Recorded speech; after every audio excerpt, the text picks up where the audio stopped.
je suicide misha yabanje kumufasha imbere y'ibindi byaje inyuma amagara y'uwanje.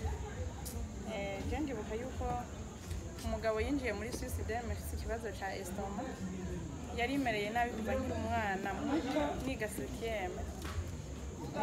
Hama igumutera iduga narafashe imiti ndanywa amaji y'ubwoko butandukanye ngira n'ibyo yabibisi nabinyoyeje babimbarire. Hama rero amaze kuza muri yarabanje agenda muri Forever imiti yahiranka sinoja muri byinshi nkava ndabarambira.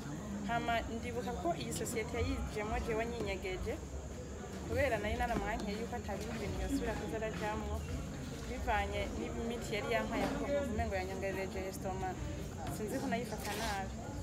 Hama ngaha yaraje yazanye akagapaki kamwe amwe kugira ndagafate ngira yaramfukamiye sinzi ngene nabivuga nari nibungenze wanashaka mvuga ntije nibungenze sishobora kuza ndarya ibintu byose mu bantu arankinginga ati nivyamwa aguma mbwira utuntu nyene twishi nteka je ntavyo mufata amakaya nyene yarahabaye kugira nshobore kuyemera ngo ndayifate. Hanyuma rero mu nyuma ndamwumvira ndayifata. Maze kuyifata nanifise ikibazo jewe ndi ku kazi nategerezwa kwitwaza akantu nza gufata mu masaha yine kubera estoma. Hanyuma rero harageze igihe maze kugafata nza numva asanga bivanye nuko nari kurigisha na buri umwanya nkasanga amasaha yitereye ngeze nko mu 13h 14h atahintu ndafata kandi na ya estoma itaramfata. Ariko jewe karaka kam nta bwishi nari bwafate kuko nta n'amahera ngira ko ari bwaronke yo kugura twishi yari minsi ya mbere.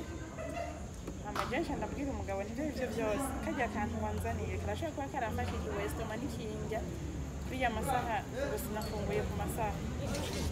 Hama rero no hava ndandira cyane nyuma y'ivyo kiratugirira neza jewe sinari bwinjire je ninjiye ntevye nubwo mutambona kenshi ujya hajya nanje ndakora nubwo hari habo baba bari nko munsi yanje canke ndi munsi yabo badashobora kuba babona ibikorwa by'iwanje.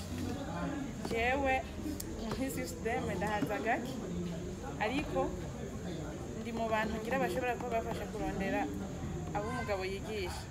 Ndashaka kubona umuntu kana